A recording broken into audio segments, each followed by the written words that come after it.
Welcome to Corrective Consciousness, episode 38, the podcast about our lives and love of pop culture. I am your host, VyseTheBold, and this is... Lotus Prince in the house. And PyroJackFrost, I guess. Also in the house. I don't want to be anymore. It's a townhouse, guys. It's not a full house. Yeah, for the first time, we're all in the same room at the same time. Most of the time, we've done this on Skype, but now it's a special... You can't really hear the difference. We're doing it live! Fuck it! We're doing it live! I get it. But yeah, the guys came down this week to visit, and they're checking out the new apartment. So what do you guys think of it? It's townhouse. It's an basically what mine looked like when I lived in a townhouse. Yeah, but it's not a dump, which is good. Yeah. No, it actually looks pretty homey. You kept it up decently. Quite well. What did you think of Blockoland? It was okay, I guess. Yeah, I still have some work to do with getting the systems up and stuff, but at least we had the Switch up and the PS4 and the PS3, so the essential stuff, for watching videos and stuff like that. So, well, anyway, I would like to move along to our first segment here. So, Pyro, go ahead. Right. What did you do this week? So, one thing I actually got a chance to watch was the Power Rangers movie. Mm-hmm. And when I first saw the trailers for it, I was like, okay, I'm going to see this. I don't know if it's going to be good, but I loved Power Rangers when I was a kid. I didn't expect much of anything. And then when I went to the movie to watch it, it's kind of funny. I was talking to my parents and my brother the other day, and I said that, like, the first half of the movie is just normal teenage, I don't want to say angst, but, like, oh, my life sucks. High school drama. Yeah, high school, I don't want to say drama, but high school thinking that their life is worse than everyone else's. Sure, no one understands me. And it was... First world problems kind of bullshit, yeah. And there was obviously some Power Rangers sprinkled in there, but it was just like, okay, come on. But then when it got to the last third of the movie, when they actually did their thing, stuff, yeah. But it's just like the TV show. The last third of the TV show is when they actually transform and fight. Yeah. I was like, this is like awesome. I guess it just feels different though when the last third is like after an hour. Yes. But when I think about it, I think of the last third of the movie. And I'm like, I want to watch this movie again. Like it was good enough that, and they had all the things I was expecting. Like this isn't really spoilers.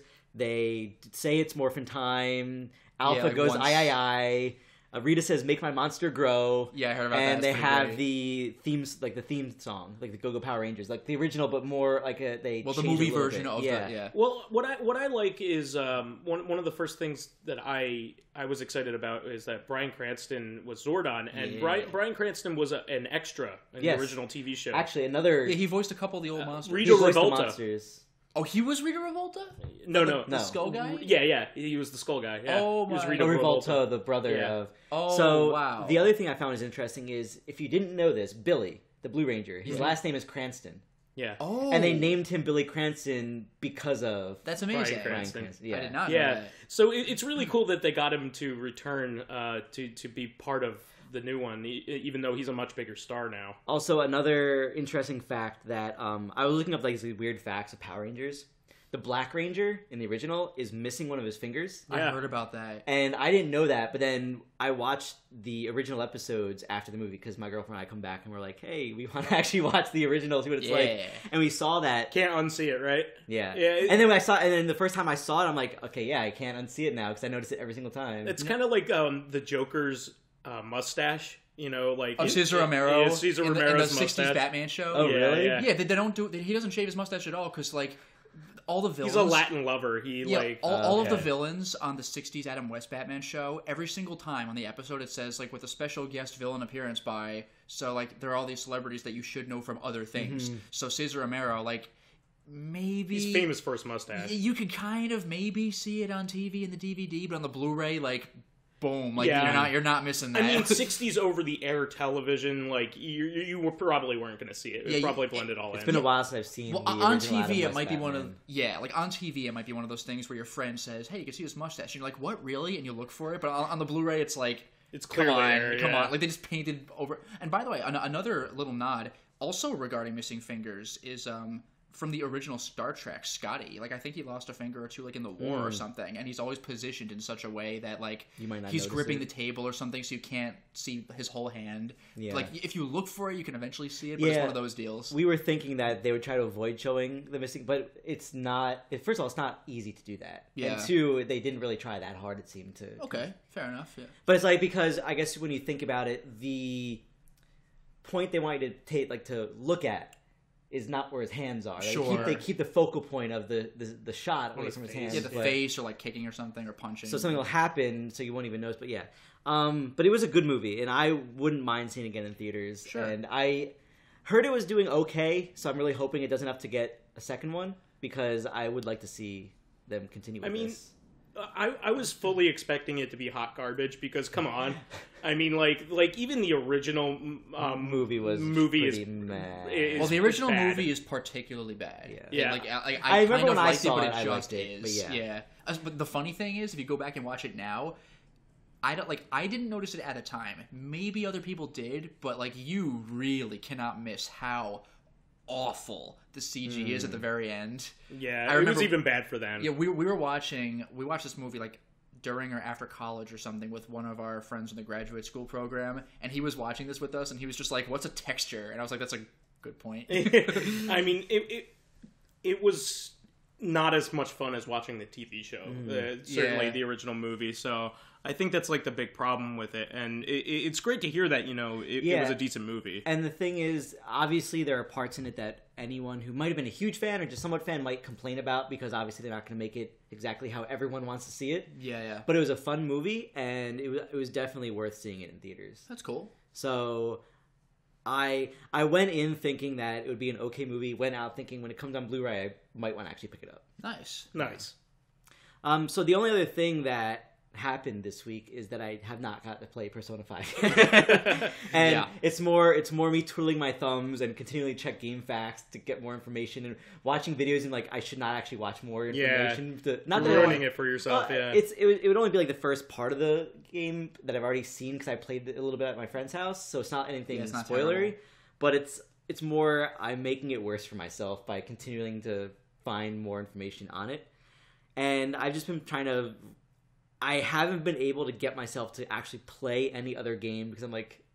You don't want to get involved? Not you have even to just that, it's just like, this isn't Persona 5. Yeah, fair so enough. Like, I turned on Final Fantasy X for a little bit, and I'm at an area where I kind of have to grind. I'm like, it's not Persona 5, so I'm just going to put it down.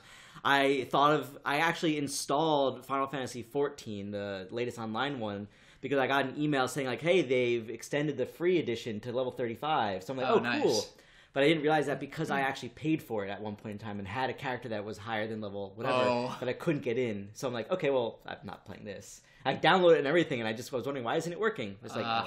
people are really actually been talking about that game lately. And a lot of people are really liking it. I loved it. Yeah. And that... See, the problem is with me with MMOs is because there are so many other games that I want to play, that if I had no other games I wanted to play, I would not mind playing Final Fantasy 14 all the time, or like when I played Guild Wars, or even WoW kind of things. But since it didn't work, I didn't really feel like installing it on my computer and trying out whatever. I could technically have made a whole new account and played it for free to level 35, but it was not worth the effort.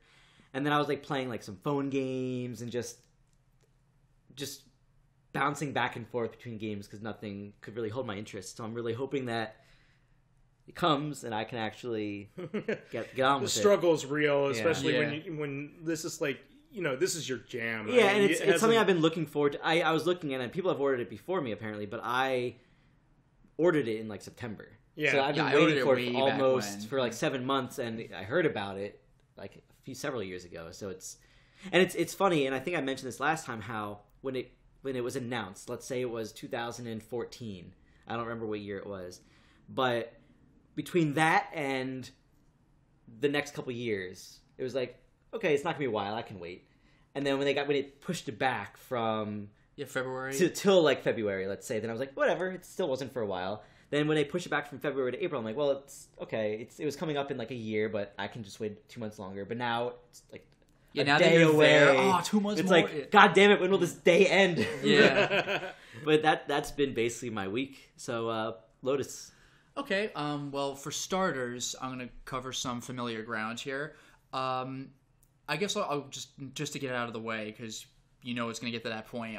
More Binding of Isaac. I've been grinding away for achievements. You can skip up like half an hour if you... Yeah, just get out of here. No, I'll try being quick with this one, because it's stuff that I've already done. I don't need to describe what it takes every single time. But I had mentioned in a much older Corrective Consciousness the existence of the level The Void with the boss Delirium. To get there, you have to beat level 8 in under some time period, 25 or 30 minutes or something. So you need to have some pretty good power-ups to do that. It's not super hard, but you do have to like actually try. If you do that, you can go to Hush's level. Hush is really difficult, and then you could go to The Void. If you fail that, or if you just don't feel like it, then you have a really small chance of being able to go directly to the Void from level 8, or 9, or 10, or even Mega Satan if you go in that direction. But then you have the Delirium fight, and it's super hard, and he's one of like 5 or 6 boss rooms, so which one is he? I've actually managed to beat Delirium with everybody now, so nice. It's gone. What do you have left to do in this game? Not much. I have 2 challenges on my... Like, not the daily challenges, but there's a list of challenges that are just like, try this contrived setup. So one of them is called Pokemans, where you have the Pokeball power-up, where you throw it and it produces a random monster. I think under normal circumstances, it does nothing, and you have to use it when there is a monster in the room. You can get that one. But for this, you could just produce a monster, and after 3 charges, you could throw it again. Or if the monster dies, then you can immediately throw it again for the purpose of this challenge. So is it your friend in it? It is. Okay. Because the power-ups, I think you can get them, but they've generally been pretty lacking for me. So you do kind of rely on the not Pokemon. Yeah, I'm pretty sure that there is a set of power-ups that you always are looking for. Kind of like when I was playing that phone game, the card Solitarica. Like everyone, like there's 6 different classes, but they all can purchase the same powers. So it's always like I'm looking for these powers because the other ones are useless. Exactly. So there's the Pokemon's challenge, and the other one is called Very Hard Mode, and it's very hard. I don't know I'm hoping it would be. I don't know how far it goes. It probably goes to something stupid like Mega Satan, or at least the end of the chest or whatever. But the problem is that you are inflicted with every curse. And normally... normally you have 1 or 0 curses. So the curses are the Lost, where there's no map. There's Darkness, which everything's a little bit darker, of course. That's not that big of a deal, honestly. Turn up the contrast. And you could also turn up your gamma anyway. There's the Maze, which every time you change rooms, there's a chance you might be shuffled 1 or 2 rooms away, so it's a little disorienting. And by the way, that plus the Lost, yeah, that you sucks. never know where you are. You really have to memorize what the rooms look like. I can't wait to play this on the Switch now that I have it like in a more convenient form, because like I have it on my PC, but like I don't really play games on your PC that much. Well, I think with that type of game, I don't. I pretty much play a lot of games on PC, but I treat it like a console. I have it hooked up to my TV, you know. But this game is like something I can just like waste a couple minutes on, you know, that kind of thing. Yeah. And then come back to it, and I'm just really excited to play it in a portable format. So I really kind of want to get in on like. You are so much better at this game than I am. Like, I've been playing for like 420-something hours. Yeah. Plus the original Binding of Isaac. That was another like 120. It's absurd. I don't really know like what to look for, because like I don't know what's good. Well, that's the point. Yeah. You play the game and you just you learn it over time. So anyway, the curses are Darkness, the Maze, the Lost. My least favorite one, I think, is Blind, where power-ups in item rooms and in shops, like little things like batteries or hearts or coins, you can see what those are, but power-ups that you can collect in item rooms or buy, they're just big question marks. You have no idea. And some power-ups freaking suck, so it's a crapshoot every time. It's awful. And finally, there's the Labyrinth, which I actually don't mind. Each dungeon floor is twice as big as usual. And they have 2 item rooms, but only 1 shop. There's a slight loss there. And you still have 2 boss rooms, and they're just immediately in a row. So when you have all the other curses, I'll take the Labyrinth, because it's just like... it's one large floor instead of 2 floors with all this crap attached to it. Now, there is a particular item that dispels curses. It's a jewel, or a rune called Dagaz, I think. It does purity. I don't know if that works in this mode. I haven't played it that much, so I don't know. If it does, though, that'd be amazing. And there's one advantage, by the way, with the Labyrinth. With the Binding of Isaac, you get the item room on the first floor is free every time. And then floor number 2, you got to start using keys. But with the Labyrinth, that's like the best thing that could happen to you on the first floor, because that's 2 free item rooms. So that's a slight mollification. So, yeah, the Void is done. Like, I've beaten Delirium mode with everyone, and I've beaten Ultra Greedier with the Keeper, which means that I'm completely done with the Keeper, and he's one of my least favorite characters to play as. Ironically enough, though, he is, like, at his best in Greed mode, because every wave of enemies that shows up spawns coins, because the gimmick is that you keep buying stuff at the shop, and it keeps replenishing items. So you can, if you get lots of money, you could buy a whole bunch of stuff. But the Keeper's health, remember, is with coins. So every round of enemies that spawns, just health power-ups drop. And the final boss, the giant greed monster, is a greed-type monster. So when it hits you, you lose coins, which for everybody else sucks. But for the Keeper, you are losing these coins, but you do have a net loss. Like, 2 will fall on the ground, but your coin total goes down by 3, so there is a permanent loss. But the stuff that drops on the ground, you can pick up as health. So it's like, okay. So just, it becomes attrition against the Keeper. Just don't get hit and don't die. Like, that's the rule all the time, but you kind of have a lifeline with your coins. More than other people do with their hearts, but yeah, the Keeper shines against Greedier. So I actually got rid of him. Now, basically all I have left to do is those 2 challenges, Pokemans and Very Hard, and beat Greedier with everybody, because that's the last thing I have to do with everybody. I've done everything else.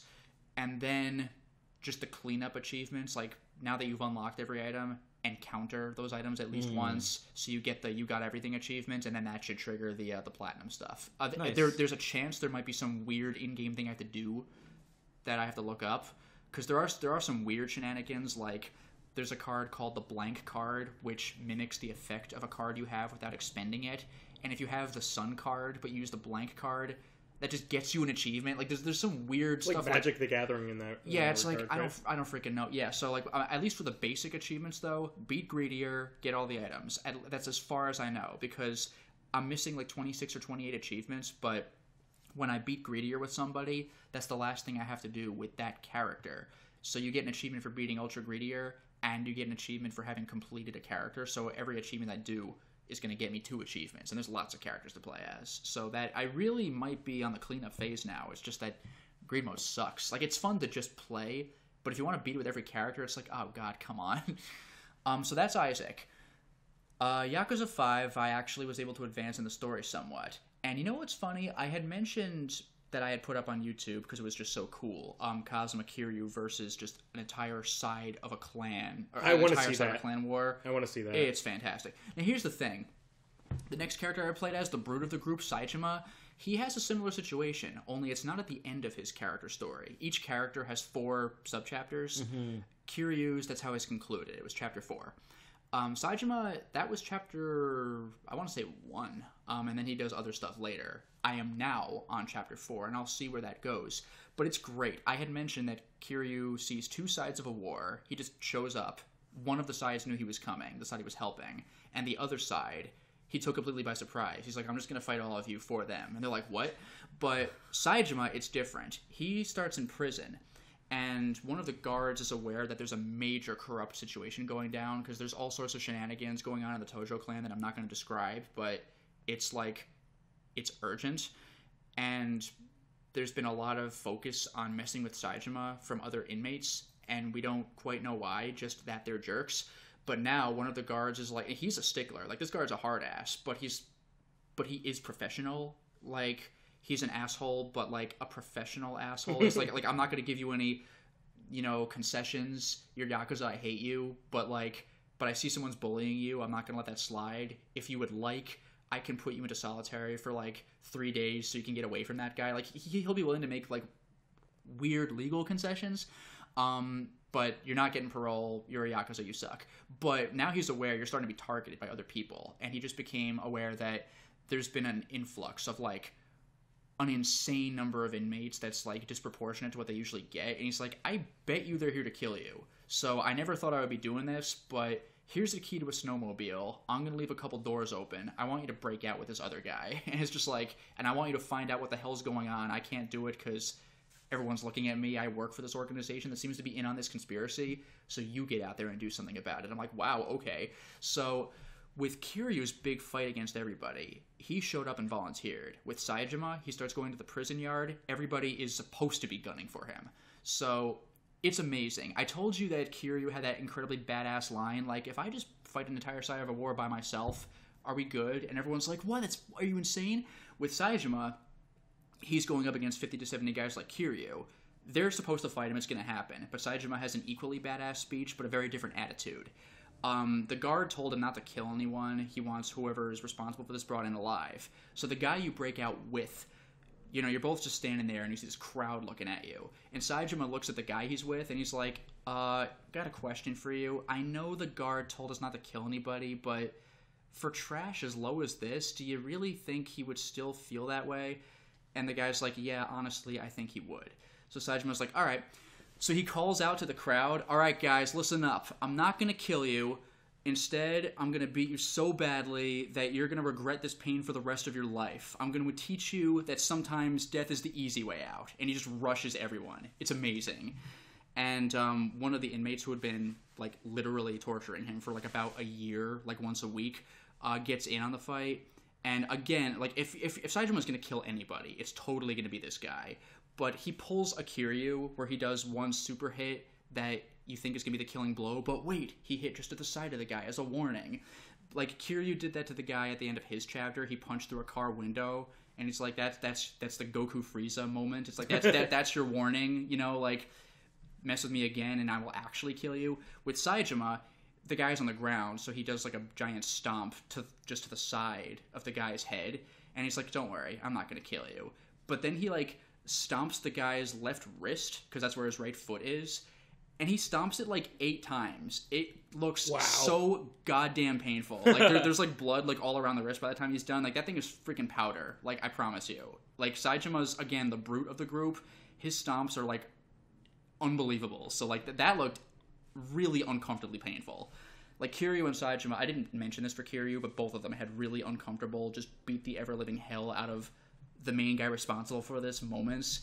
Kiryu just kept grabbing the guy by the collar and just, like, full blast punching him in the face, and that guy wasn't a fighter. With Saejima, this guy was a fighter, but, like, you just pulverized his freaking wrist. Like, it looked awful. And Saejima's like, yeah, you mess with the Yakuza, you gotta expect at least that. Well, see ya. And I'm just like, oh. So, yeah, Yakuza 5, freaking awesome. The last things I want to mention are gonna be way quicker, because I only had a little bit of playtime with them. Thank God. I know. Long story short, too late. One thing that's notable is very recently on archive.org. That's a site I love archive.org. Yeah, I don't really use it, but like the concept is phenomenal. Yeah, now that I've been made aware of it, it's like, oh, dude. So that has all this stuff that you wish you could buy, but you can't. But that's okay because it's effectively become freeware, most likely. One of them is a game that completely took me by surprise. You might have heard, because it's infamous, kind of like Ride to Hell, like you shouldn't have heard of it, but maybe you have because it's so bad. There's a game called Plumbers Don't Wear Ties. Yeah. It's a piece of shit. Actually, we, in one of my proto podcasts with Hardcore Gaming 101, I with one of my friends that was really into the 3DO back when it was around, his father had a Panasonic store. Like he owned like a Panasonic television store. And so he had all these like 3DO games because he had like immediate access. That's to unbelievable. Them. So he had Plumbers Don't Wear Ties, and we actually talked a lot about it on the That's a rare and expensive game now, by the way. Like, disc only on eBay. From what you told me about it, just the thought that it's an expensive game is like, well, because really? It's so rare. I know, but it's like from what I saw on eBay, people are trying to sell it at like $75 disc only and like $200 to $300 in box. But what I didn't know is that it's not just a 3DO game. There's an even rarer PC port, which I wasn't able to find for sale on eBay at all. That's because it was lost. That's what it was? Yeah, okay. yeah. So the reason why archive.org is hosting it now is because it was an unreleased version of the game. Oh, I didn't know it was that. never officially released, so now we actually have access to a game that would have been lost otherwise. Yeah, that's really cool. Which is really great. And it runs on, like, the guy has it running on DOSBox, like, emulating Windows 3.1. Like, you're not going to just play this on your computer without some weird loopholes, but this is a game that I really thought, like, this is the perfect game for Mr. Ryu to come over and we could let's play it. Yes. But then I tried playing it to see if it would work, and no, I was wrong. Like, I told Pyro this in the car on the way over here, but it's almost not a game. It's a movie.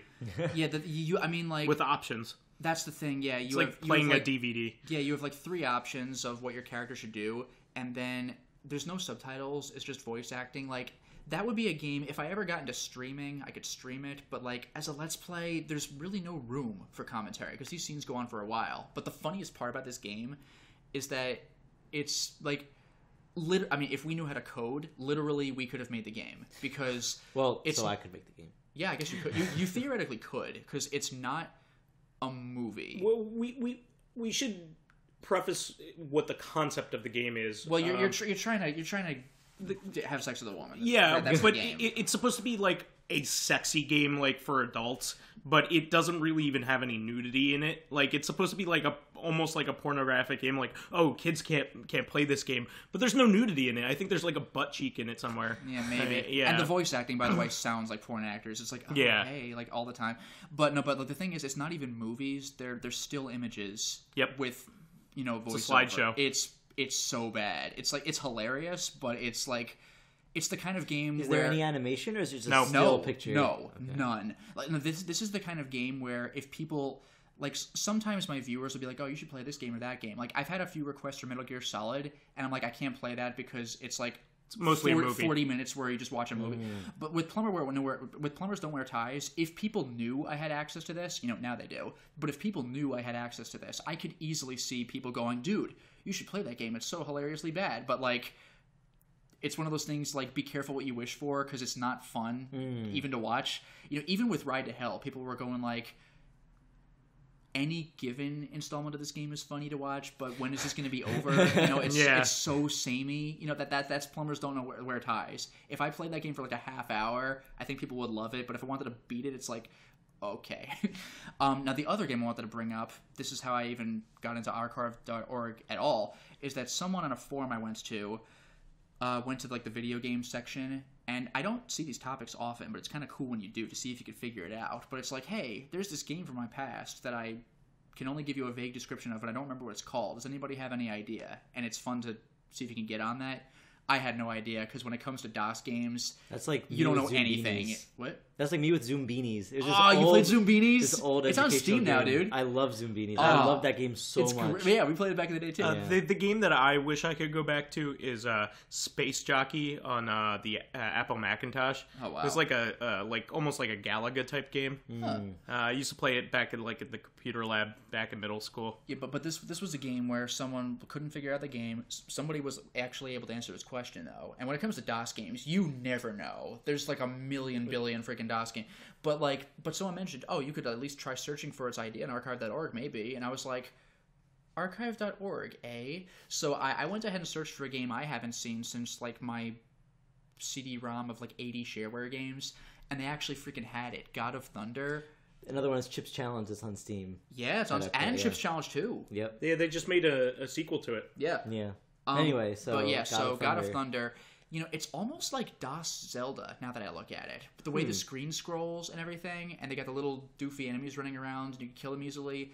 The gimmick, though, is that you're Thor, so you don't keep slashing your sword, you throw your hammer. But your hammer goes until it hits something. So if it goes all the way to the other end of the screen, you're basically vulnerable until it comes back. Like, you can move around, but sounds like fun. You can't throw your hammer while your hammer's thrown. I've played before, but I remember a game, I don't know if it was a DOS game or not, but that you play as Thor, and you had to cross the Rainbow Bridge.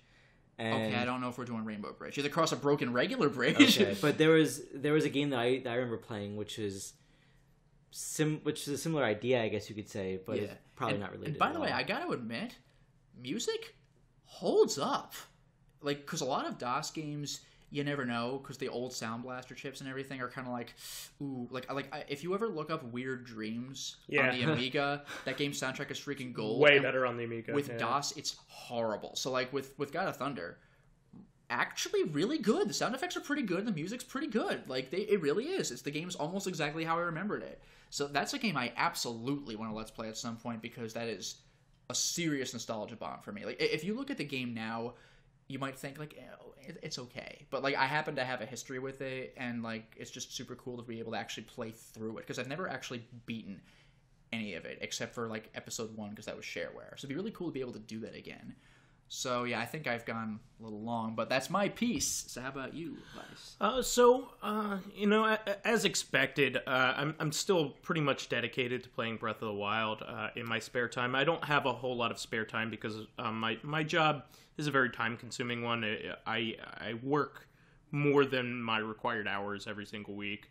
And I've been doing well. For people that have been listening,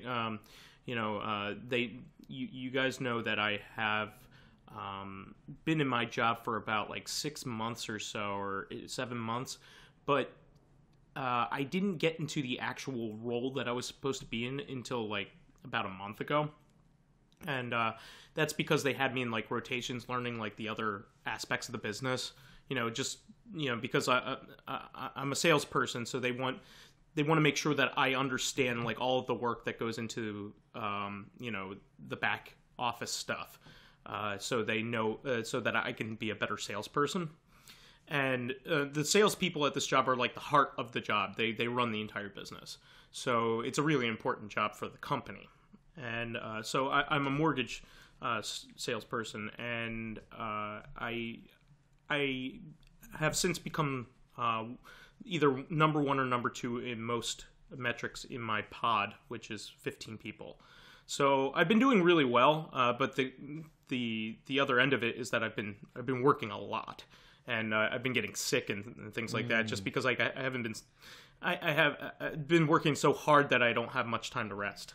So I've recently gotten some more time to rest, and I'm finally almost over my virus that I had for like 2 to 3 weeks. Yeah. It's been really draining trying to put up with it. I'm not the kind of person that takes off of work, so I really didn't have much time to recover from it. So I have been playing Zelda like here and there.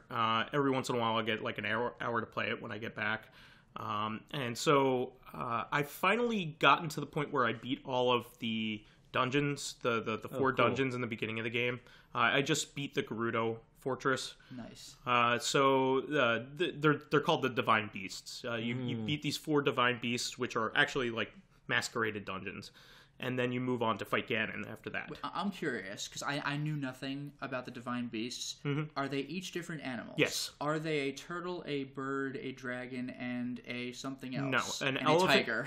An elephant. I think about like the ancient Chinese. Yeah. I forget what they're. They're an elephant, a camel, a bird, and a gecko. Okay. Never close. Mind. Yeah. Bird. Yeah, that's the best I can give. So they are each representative of the major races in the game: the Rito, the Zora, the Gerudo, and did I say Gorons? No. Gorons. Yeah. So it's really cool because you get to interact with those different races again, and they're much more fleshed out than they ever were in any other game. The Gerudo are really cool. I did them last because like I never really considered the Gerudo as a separate race, but I guess it makes sense. They're considered a race in the lore because they technically function differently than the Hylians. They have a much greater propensity to produce a female. Because I would have thought that the other race would be the woodland, like. Oh, okay, yeah. Creatures. Well, those are technically in the game too, but they're not. They're kind of like hobbits. They don't battle. You know what I mean? Like they protect the Master Sword in the game, just like they do in most of the games. So the Karoks is what they're called in this game. Oh, that's right. Yeah. Yeah. So they basically come from the Wind Waker games. Yeah. the wood nymph kind of characters, kind of like the ones that are in Princess Mononoke. They're very similar. They make like the rattling sounds. The clicky sound. Yeah, I love that. So this game, once again, I'm having a blast with it. I can technically move on to fight Ganon, but you could have done that whenever. Yeah, I can move on to fight Ganon, but I won't. I have the Master Sword. I have the Hylian Shield now. Okay, so you're almost done with everything. Well, there's a couple major things that I still want to do. I want to do all the shrines before I move on to Ganon, which is going to be pretty time consuming. Because there's a lot of them. There's like 90, aren't there? There's 120. 120, yeah. There's 120. And there's 900 of the seeds. Yeah, I'm not going to collect all the seeds. There's no way I'm going to get all those. But I have all the memories, which is cool. Part of the game is that you're supposed to get memories to unlock like the story bits. Oh, nice. Of what happened 100 years ago. And this is probably the best Zelda story-wise. Like, there's some really nice character development with Zelda in it. Zelda is like a very much a complex character. She has a lot of doubt in her ability and a lot of regret on how she was losing the battle and things like that. It's really some really nice emotional moments in the game. There's also a lot of voice acting in the game, which you don't expect from a Zelda game. You just don't expect it. Yeah, usually it's almost like voice acting as a sound effect. Like, you'll talk to a guy like, oh, yeah. Yeah, there's a lot of voice acting in the game. It kind of was a little jarring at first because, Zelda's not like that. But Link, of course, is the only one that doesn't say anything. But, but it's great. I'm still having fun. I'm still I'm gonna do all the shrines before I move on. But I do need to get one last fairy. Great Fairy. I've unlocked 2 of them. And the Great Fairies in this game upgrade your armor. Okay. So you can upgrade your armor up to 3 times. Most pieces of armor you can upgrade up to 3 times. And what's great is it's free, but you need to have the materials for it. But each Great Fairy Fountain costs money to unlock it.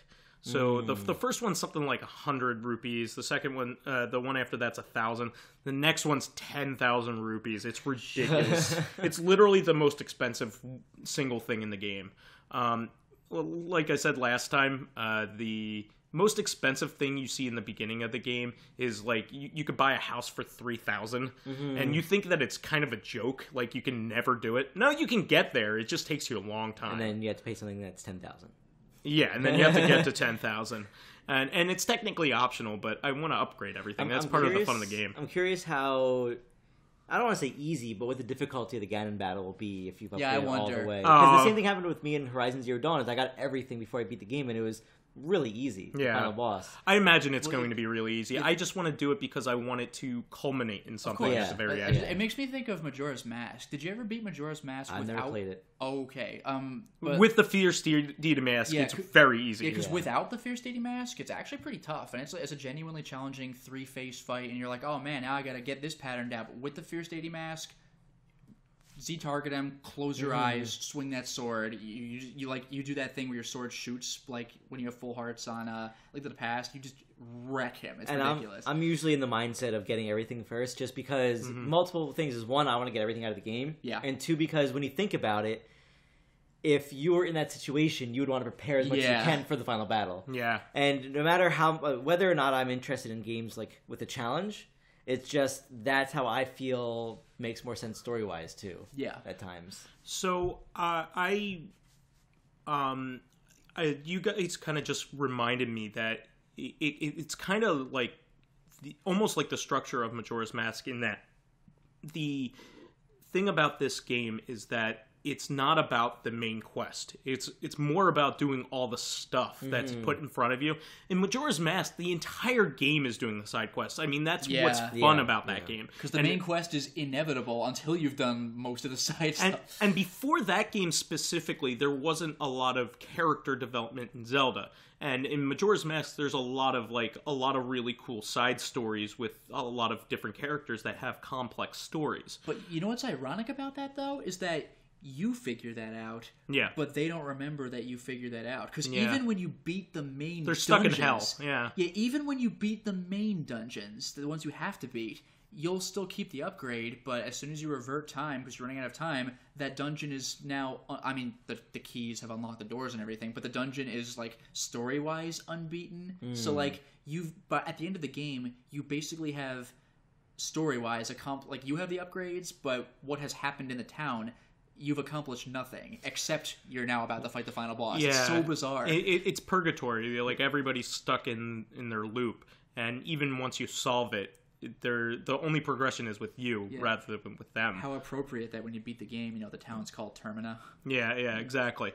So, I'm going to keep going with it. I'm going to be playing this game for a little while more. At least...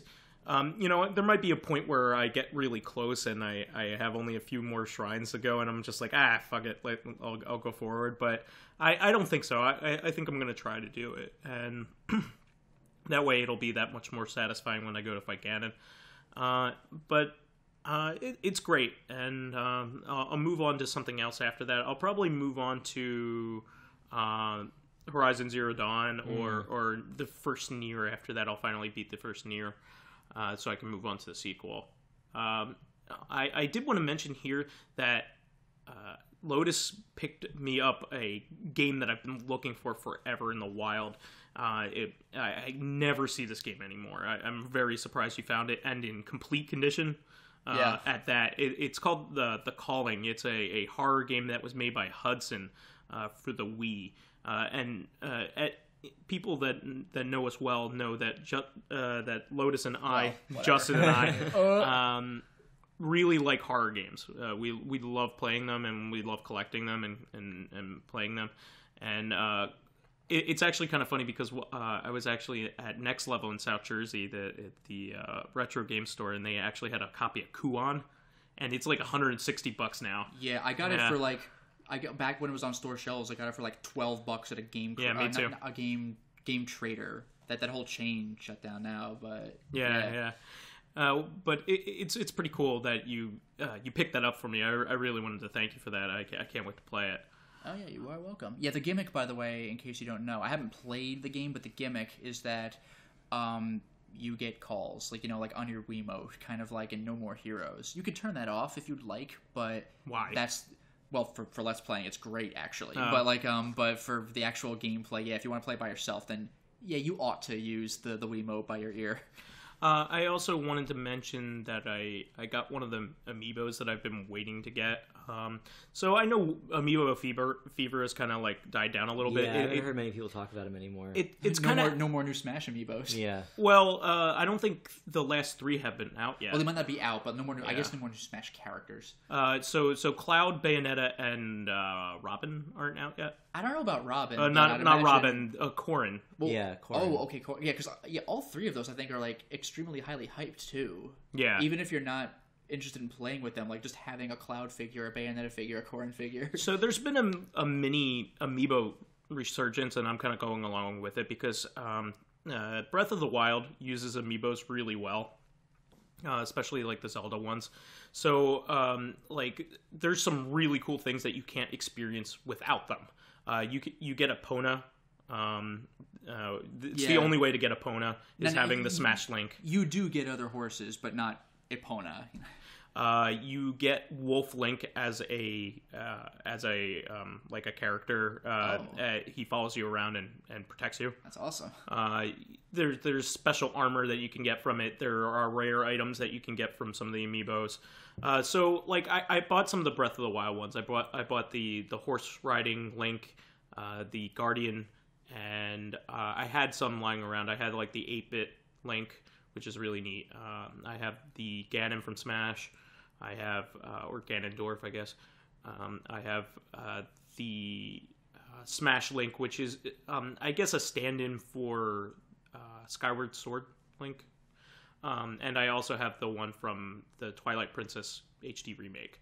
So I was thinking to myself, I really want to get the last one that I want, because I really like the guest star ones and like the unusual characters that I would never think that they would make an amiibo of. Like, for instance, they made a Chibi Robo amiibo. I never expected a Chibi Robo amiibo to be made.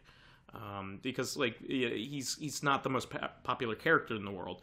Also, like, Little Mac, you know, like, I don't expect them to make a Little Mac one, and they made a Little Mac one. So, the one that I got was Mega Man. I've been looking for Mega Man for a while. I had the gold one from the Legacy collection, but I don't like it. It's you know, it's just cover all in gold. It doesn't have all the colors, you know. It just doesn't look as nice to me. So I got that, and I was really happy.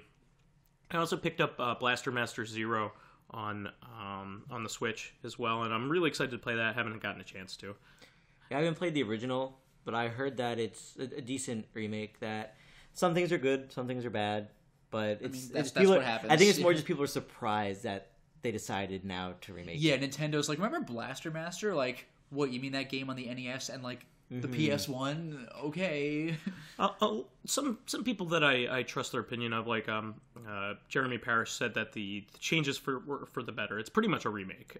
So it's almost a straight remake. So they took the most frustrating aspects of the original game and they improved upon them. Yeah, you have direction now, and you have saving. Saving checkpoints. Yeah, saving is huge because Blaster Master had a password system. Like, I think it was the original Metroidvania. Like, even before Metroid. Like, I think, didn't Blaster Master come first? No, it didn't. Metroid's a pretty early game. Okay, fair enough. But still, Blaster Master was, instead of Metroidvania, they should call it like Metroid Master, like Blaster Metroid or something. Yeah, I think the major thing is that when you're in overhead mode, if you get hit, you lose your power ups. Your shooting weapon upgrades. your weapon upgrades, and it's less harsh. So I'm looking forward to playing that, and I'm also looking forward to. I wanted to quickly mention that Capcom announced that they're coming out with a Disney Afternoon collection, and it is every game on the NES that had to do with the Disney Afternoon. That is shocking. The only one I ever played was the original Chip and Dale. I think I saw a little that I can remember at least. I love that game. Are they going to do Chip and Dale too? Because that game's they did both of them. So it's going to be DuckTales 2, Chip and Dale. Expensive, isn't it? Yep, Chip and Dale 2, Tailspin, which is the worst one by far, and Darkwing Duck, which is almost like a Mega Man game. I've seen that game like speedrun. That game looks really solid. The only Darkwing Duck I remember is the Super Nintendo one. That's the only one that I actually played. Super Nintendo, there's a whole bunch of Mickey Mouse games going on and stuff like that, and those were high quality. And the Genesis, like really high quality, like actual Disney animators animated the characters for Mickey Mouse, and I think Aladdin for the Genesis as well. Yeah, so I'm really looking forward to that, and they're giving it the Mega Man Legacy Collection treatment, which is great. They're putting some extra stuff in there, like boss rush modes and things like that, and challenge modes, which is what I want from a collection like this, because it gives me an incentive to not play the originals. I have all the original cartridges for all of these games except for Tailspin. You got DuckTales 2? I have DuckTales 2, yeah. Wow. I have DuckTales 2 and Chip and Dale 2. I have a Japanese copy of Chip and Dale 2, but who's counting? But there's someone out there who cares about Vyse's game collection. One Japanese copy. Yeah, but I do have all of those games except for Tailspin. But I'm glad that they're putting effort into these collections, because they're giving you an incentive to buy them because of the extra features. Because there's extra stuff. Yeah, and there's also a rewind feature as well, kind of like Prince of Persia: Sands of Time. Really? You can rewind the gameplay if you messed up. That's nuts. So I mean, like, that's really good if you want to get better at the game and then you want to play like a flawless run. You missed that annoying jump or whatever. Yeah, and it's really good for brand new players that, you know, aren't used to how hard NES games are. And of course you can turn those features off, which is great. So I just wanted to mention that quickly because I thought it was really cool that they went out of their way to get the licensing hurdles out of the way with Disney. So they can release those on... And they're releasing it on a fair number of consoles. They're doing it on PC, PS4, and Xbox One. No Switch announcement yet, but I think that's going to come. So, I also... I want to move on to my way in here. I say stationary. I mean, I'm still at like 222. I'm okay with it. I do want to continue moving forward here, but maintaining my weight is a great thing. I think... it's something that I've struggled with my whole life, so I do want to get back on it so people can watch my progression and I can make some progress here. But it's one of those things that I have to work at, and when I've been sick, I've been sick for so long, it's been hard for me to want to do that kind of thing, like work out and things like that. So I'll get back on it. So we'll move on to questions here. Sure. Lotus, take it away. Yeah. So Sabrina Hengel asks, which fault are you ready to forgive in a game the most? Bad, non-existent, sloppy story, bad gameplay, messy controls, bad visuals, graphics, designs, or some other factors that you think might be more important? I think the one that I'm most willing to forgive, I could probably talk about this for a long time, but if I had to answer with one of those or any of the options, it would probably story. Because as long as the controls are pretty good, are decent, the gameplay's good, and I guess I don't care much about the graphics either, but I think story is the first one because there are some really good games out there that really have no story. But or have a really the original dumb story. Mario Brothers, go to the right. Yeah. All right, but, fine. I mean, I don't know if you would consider a game that has no story to be in this because they don't. Fair. So I would say bad story is what I'm willing to forgive. For instance, I've mentioned this in a previous podcast, the newest Fire Emblem games, and I might catch shit for this, but I thought the game was way, way too cliche and so much eye-rolling involved that my eyes hurt when I was playing the game and not because I was staring at a screen. Yeah. Very tropey. But the gameplay, I mean, I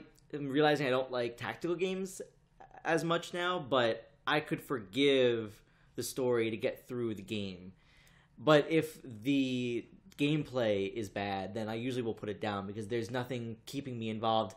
And I would say actually a good example of that is... and again, a game that I know that even Old Man Stompy will disagree with me on, but I didn't like Xenoblade Saga at all, or Xenoblade, whatever it's called. Chronicles. Yeah. I love that game. And it's because I thought it was just way too long, and the gameplay wasn't enough to bring me in. Now, granted, I watched the rest of the video on YouTube, watched the game on YouTube, so the story was interesting enough that I wanted to see how it ended, but the gameplay was not drawing me in enough that I could just stick with it. Okay. And then with the graphics, I mean, I guess if you could say there's bad graphics in a game, I'm okay with that because there's something else that I'm interested in that'll keep me there. But story, I think, is the first one that I'm able to ignore. All right. See, with me, I'm right there with you on graphics, but otherwise, I feel almost the opposite. But I mean, I can't have that be a definitive rule every time because like you said, there are some games where story really isn't the point, it's more of an excuse. Like most Zelda games, you gotta stop Ganondorf and save Zelda, but really have fun with the dungeons, but if the game's focus is story, that's the whole point, like Mass Effect or something where everything's this intertwining saga, I really want a good story because I want gameplay is why you would play the game as a player, but story is why you would play the game. Why should I care to play the game? Even if the gameplay is good, I can't. The thing is, though, I can't say that every time because sometimes I really do. I like the gameplay. Sorry, with the Dynasty Warriors games, this is funny. Just kill a bunch of guys. With story, though, if the game is really trying for a story, then I want it to be good. I will make concessions though if the story is hilariously bad, like Ride to Hell again. If we're coming back to that, it's you've got to be kidding me. But when I do a lot of my Let's Plays, I don't really do Super Mario Brothers or Donkey Kong Country or whatever. I might do those for fun eventually, but you do mostly story based. games. I do a game where I could talk about this character's motivation or something. I mean, there are exceptions, of course, but I usually want to see where we're going and oh man, what a twist, you got me. So I want the story to be worth it. Graphics, I will say though, bad gameplay, what does that mean? If the gameplay is unconventional and I don't know if this falls into the mainstream, I don't know if I would do this, any game ever with tank controls, I don't mind them, but I could see why people would be mad. But I would only get bothered by gameplay if it seriously interferes with your ability to play at all. If the controls are straight up broken. If the controls are unconventional, I can get used to this, but if there are straight up flaws in the gameplay, then I would say an example of bad gameplay is a decent game all around, but Final Fantasy 15. Okay. The gameplay could get annoying because on every menu the controls were different. Jump. Oh my jump. God. So I guess here's an annoying. example. To make your car go, you hold R2. Okay. To run, you don't hold R2, you hold like circle or something. Oh, that's weird. And to make the chocobo go, I think it might have still been R2, but then the button to jump on the chocobo is different than the button to jump when you're not on the chocobo. So it's like... I will say, by the way, similarly, kind of similarly to that, but like also excessive menuing that you shouldn't have to do. Like, I, as just a player, can think, wouldn't it have been easier if you just made this button or something? Like, that can get annoying when you have to keep navigating menus just to get stuff done. And unskippable cutscenes also piss me off. It's great for the first time I'm playing a game, but like, God forbid you die and you have to watch the cutscene again. Rule of Rose is notorious for that because its bosses are hard and its cutscenes take just a little too long. It's just like not fun if you keep dying. That stuff will get in the way. But like, I will be most forgiving, I think, for mediocre gameplay. Not like that's it, I can't play the game, but like controls that people might not otherwise be a fan of, I can adapt. So I'm of the school of thought that I'm pretty forgiving when it comes to flaws in games. I like one of my favorite designers is Suda51, and his games are usually pretty flawed. And I'll be the first to admit it in terms of like, you know, the overall maybe like, you know, like how they function usually. However, their stories are phenomenal. And so like in that case, the story so much overpowers and the design of things, it so much overpowers what is flawed that I don't care. So, and then there's an opposite thing. Like almost all platinum games or treasure games are basically built around mechanics. They're not built. They're not built around a story. The story is an afterthought. And you know, I mean, Vanquish turned out really well in that regard. Bayonetta... Vanquish was like almost a parody of a story. Yeah, where it's just like you got the robot suit, you got the woman in the command center going, oh, I hope you make it through this one. There's a bad guy. And he plays football and he's American. Yeah, there's a bad guy and he's corrupt and he's doing, I don't know, corrupt things, corruption, vitamins. Yeah, I mean, I love games like that, and I mean. Some of my favorite games are old school arcade games too, and NES games, and they're all about their mechanics. Gameplay, they're all about, and the lore or whatever was just like flavor text, you know, to get you into it. Yeah. So I mean, I don't like a bad story is going to be okay for me if the gameplay is really fun. I mean, you know, unless it's a big slog, then why am I playing? If the story's bad and the mechanics are bad, why am I even here? You know, so it would have to be a really good, unique gameplay mechanic or something, or you know, just something weird. But you know, that's the crux of my thought on that. I mean, there's sometimes, you know, when I can't overlook it because the major thing that gets me mad is when the game doesn't function like it's supposed to. That's true. Like if it's bugged or the game crashes. If there's a game that like frequently crashes, I am definitely going to stop playing the game if it crashes too many times because it's actively wasting my time. I was thinking an experiment which might take up the rest of this in a sense, but think about, I guess one way that I was thinking about answering this too is think about my favorite game or a couple of my favorite games, why I like them, and if one of the pieces, like these three pieces, let's say, was bad, would I have still liked it? So like an example, like Persona, obviously I'm going to pick Persona 4. Yeah, that's all about its mechanics. Yeah, so I was thinking if the story was bad, I mean, I think the story is great, but at the same time, if it was cheesy, I probably would still play because the battle system is great, and like I don't like the whole high school social link type thing, but it's still good. So if that was bad, I would probably not be enjoying it as much because I had to fight all the time. Same with if I love those games because they're style too. Sure. Especially 5, I have a feeling that's going to be the most stylish game maybe of this year, just because of everything is so smooth. If the game wasn't stylish or the gameplay wasn't good, I don't think I would be as interested. Another game I'm thinking of is the Souls games, like let's say Bloodborne, one of my most recent ones I really liked. There really isn't a story, but at the same time, there is a story. Right? Well, because there are pieces, but if there was no lore there, it would still be a good game. Yeah, it's a game that has tropes that lead you. Yeah, the lore is there for people who care about it, but if you don't, you don't even need to know. But if the gameplay was bad, then it would be a shitty game. That really would be awful. I mean, not that the graphics are like to die for in that game, but if the graphics were like really, really blocky, it would still like there are games who have taken that. It does interfere. That general gameplay. Oh, I'm saying that it wouldn't interfere if the gameplay that take that general gameplay, but have different types of graphics and are still good games. Okay. Yeah. So like if it was very blocky, it wouldn't. I mean, as long as you can still tell when enemies are attacking you.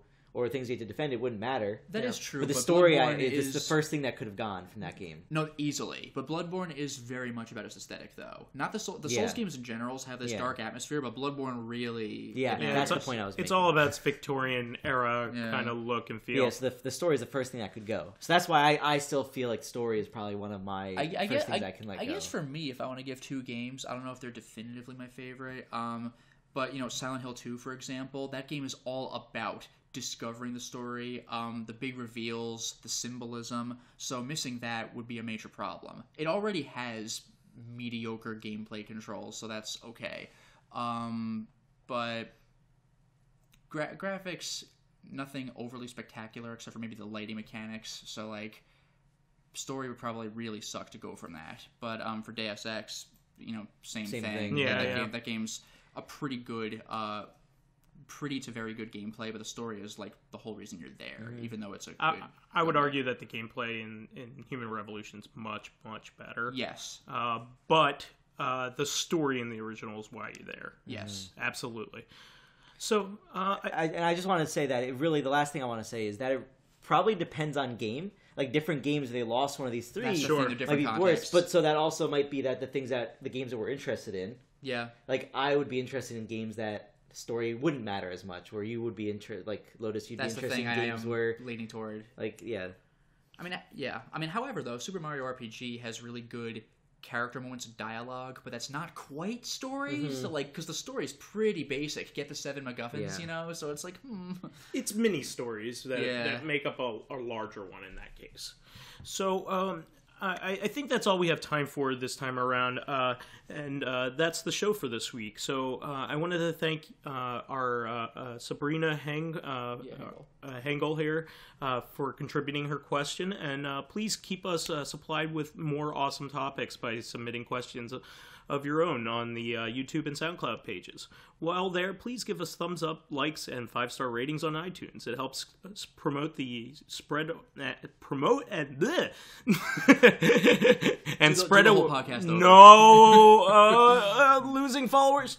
It helps us promote and spread awareness of the show, and any bit of encouragement helps us keep the show going. So you can also catch us on Thursdays on our sister podcast, Reactive Consciousness, the in-depth look at this week in pop culture.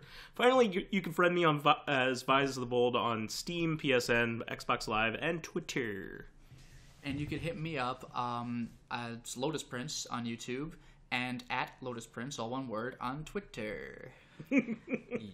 I am PyroJackFrost on places. How about Twitter? Not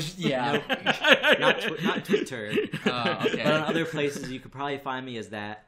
Or Cloud08540 is another name I go by. But that's old school. Yeah, that reference. that story is another time. Yeah. You must really like big swords. That's exactly it. And pointy hair. Nice. All right. Well, we will catch you on Thursday on Reactive. Catch you later, guys. Until next time, everyone. Bye.